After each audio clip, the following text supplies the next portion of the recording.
By the humility and gentleness of Christ, I appeal to you, I, Paul, who am timid when face to face with you, but bold toward you when away. I beg you that when I come I may not have to be as bold as I expect to be toward some people who think that we live by the standards of this world. For though we live in the world, we do not wage war as the world does. The weapons we fight with are not the weapons of the world. On the contrary, they have divine power to demolish strongholds. We demolish arguments and every pretension that sets itself up against the knowledge of God, and we take captive every thought to make it obedient to Christ.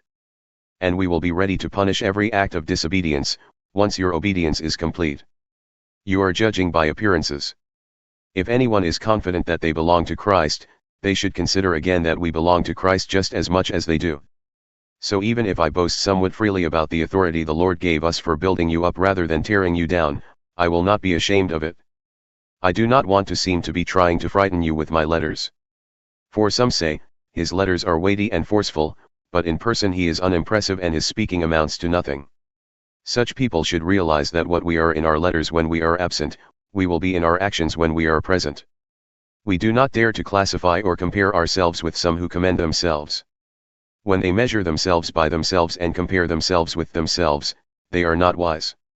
We, however, will not boast beyond proper limits, but will confine our boasting to the sphere of service God Himself has assigned to us, a sphere that also includes you. We are not going too far in our boasting, as would be the case if we had not come to you, for we did get as far as you with the gospel of Christ. Neither do we go beyond our limits by boasting of work done by others. Our hope is that, as your faith continues to grow, our sphere of activity among you will greatly expand, so that we can preach the gospel in the regions beyond you. For we do not want to boast about work already done in someone else's territory.